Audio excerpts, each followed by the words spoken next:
Hatim Al-Asyam merupakan ulama besar muslimin yang wafat tahun 237 Hijriah. Ia terkenal dengan keteladanan kesederhanaan dan tawakal.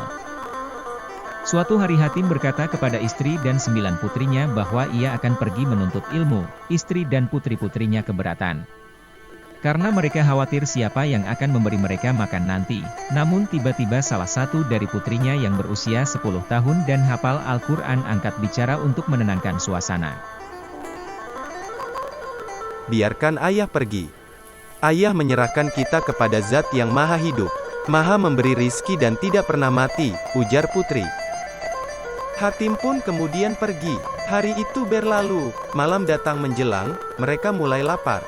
Tapi tidak ada makanan. Semua mulai memandang protes kepada putri 10 tahun tersebut karena telah mendorong kepergian ayah mereka. Putri yang hafal Al-Quran itu pun kembali berusaha meyakinkan saudara-saudaranya dengan berkata, "Wahai kakak-kakakku, sabar dan tenanglah.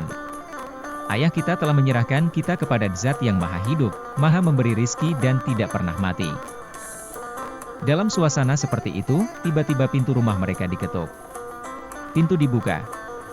Terlihat para penunggang kuda. Mereka bertanya, "Adakah air di rumah kalian?" Penghuni rumah menjawab, "Ya, kami memang tidak punya apa-apa kecuali air." Air kemudian dihidangkan, menghilangkan dahaga para tamu penunggang kuda. Kemudian sang pemimpin penunggang kuda pun bertanya kepada pemilik rumah, "Rumah siapa ini?" Penghuni rumah menjawab, "Hatim Al-Asyam." Mendengar nama itu, penunggang kuda pun terkejut. Hatim ulama besar muslimin katanya.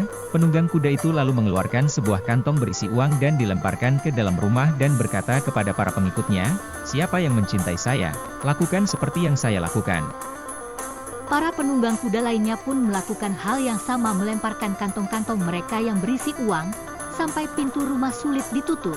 Karena banyaknya kantong-kantong uang, mereka kemudian pergi. Tahukah Anda, siapa pemimpin penunggang kuda itu? Penunggang kuda itu, ternyata dia adalah Abu Ja'far Al-Mansur, Amirul Mukminin yang merupakan khalifah kedua Bani Abbasiyah yang wafat 6 Oktober 775 Masehi. Seusai kedatangan tamu penunggang kuda itu, kemudian putri 10 tahun yang telah hafal Al-Quran memandangi ibu dan saudari-saudarinya. Dia memberikan pelajaran akidah yang sangat mahal sambil menangis, "Jika satu pandangan makhluk bisa mencukupi kita, maka bagaimana jika yang memandang kita adalah Khalik?" Kisah ini disadur dari cuitan Fabiola_Pramono berdasarkan tulisan Ustadz Zainal Abidin, LC.